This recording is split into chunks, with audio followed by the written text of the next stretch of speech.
The post-war victory of corporate propaganda.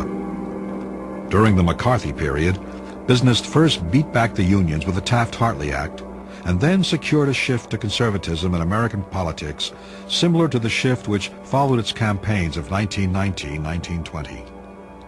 In December 1945, the NAM summarized its use of newspapers and radio during 1945. Every day, one or more news stories about the National Association of Manufacturers appears in newspapers in some part of the country, and often in all newspapers in all parts of the country. On the airwaves this year, NAM members, officers, and committees spoke directly with the public for a total of 1,350 hours of time, or 56 full 24-hour days. Their words reached into the homes of Americans and into the barracks of Americans stationed in all parts of the world.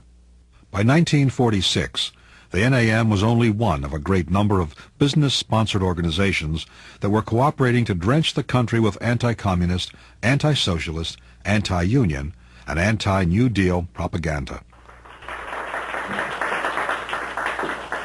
When will the plain, ordinary, sincere, yet sheep-like people of America awaken to the fact that their common affairs are being arranged and run for them by aliens, communists, crackpot refugees, renegades, socialist termites, and traitors?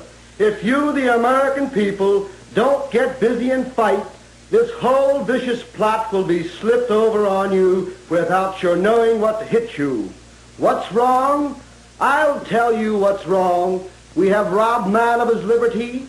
We have taught the American businessman until he is afraid to sign his name to a paycheck for the fear he is violating some bureaucratic rule that will call for the surrender of a bond, the appearance before a committee, or even imprisonment itself.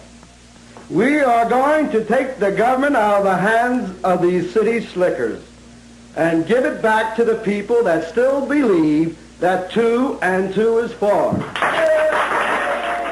The United States Chamber of Commerce was one such organization. Their annual report summarizes one very specific part of its activities during 1946-47, the distribution of large pamphlets of some 50 pages each. 1946.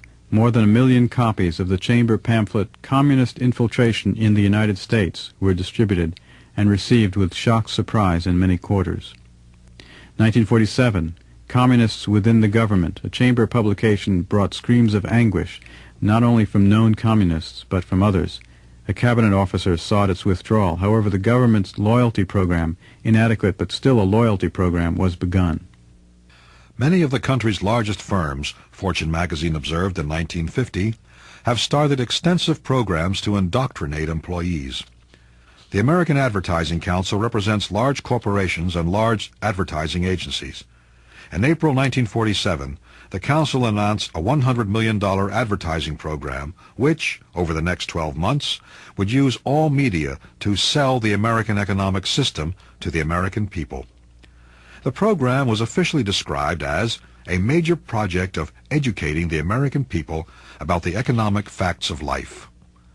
Daniel Bell, then an editor of Fortune, provides a perspective on both the scale and the anti-union and anti-New Deal purposes of these campaigns. It has been industry's prime concern in the post-war years to change the climate of opinion ushered in by the Depression. This free enterprise campaign has 2 essential aims: to re-win the loyalty of the worker which now goes to the union, and to halt creeping socialism. In short, the campaign has had the definite aim of seeking to shift the Democratic majority of the last 20 years into the Republican camp. The output is staggering. By all odds, it adds up to the most intensive sales campaign in the history of industry. American businesses' pre- and post-war assaults on public opinion had a double objective: to turn the public against the Democratic administration of Roosevelt and Truman and their liberal supporters, and to turn it against the growing power of the trade union movement that resulted from the Wagner Act of 1935. The first objective was achieved with the McCarthy period and the election of Eisenhower in 1952. Dwight D. Eisenhower, the 34th President of the United States. We must be ready to dare all for our country. For history does not long entrust the care of freedom to the weak or the timid. A people that values its privileges above its principles soon loses both. During World War II, business made unprecedented profits while wages remained controlled. When the war ended, business had, in addition to its long-term objective of weakening the union movement, two immediate concerns: to minimize wage rises and maximize price rises. At the 1946 elections, labor problems was one of the chief political issues on which the Republicans won control of Congress. The NAM took the initiative and drafted a new labor law and arranged for its submission to the new Congress. The Taft-Hartley Act, passed in 1947, embodied the NAM's proposals completely, except for a ban on industry-wide bargaining. Not surprisingly, it placed tremendous obstacles in the way of the new organization of workers. Public opinion, however muddled, did no longer support the unions. It was the force which backed the new curbs on unions enacted in the post-war years. The General Motors strikes, like most of the other important strikes in the 1945-46 upsurge, were fought not on the picket line, but in Washington and in the press and over the radio. The outcome was that while unions won the strikes, business won the public relations battle, with the Taft-Hartley Act as its prize. Apart from years affected by the Korean War, the American labor movement was never again able to increase the low proportion of the workforce it had organized.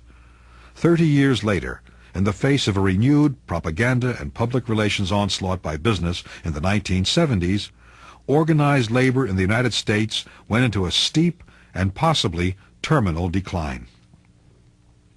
By the end of 1946, the business campaigns have paid off. Public opinion condemned the strikes of 1945-46. Unions came off with worse public relations than companies. A survey shows that the public thought that companies had higher regard for the public interest than the unions, and even union members were now less favorably disposed towards their own unions. The public now associated unions with mass picketing and violence, although there was no violence in the strikes of the past years. The midterm elections of 1946 marked labor's worst defeat since Hoover's day, a truly amazing victory for corporate public relations. Alex Carey then goes on to describe the 50s as an era where corporations tried to find ways to replace the unions. The Wagner Act had made it illegal to use company unions as a way of preempting unions, so the companies had to search for other avenues. This search became officially known as the Human Relations Movement. It embraced such notions as employee participation, employee communication, and democratic decision-making. Sounds familiar? Vast amounts of money all of a sudden became available for the study of human relations in industry. Peter Drucker, doyen of American management consultants, said in 1950, with amazing frankness, that, quote, "Most of us in management have instituted human relations as a way of busting the unions." That trend continued through the 50s. Looking back at that decade, Professor Robert Dahl of Columbia finds very little difference between democracy and totalitarianism. If political preferences are simply plugged into the system by leaders, business or other, in order to extract what they want from the system, then the model of electoral democracy is substantially equivalent to the model of totalitarian rule.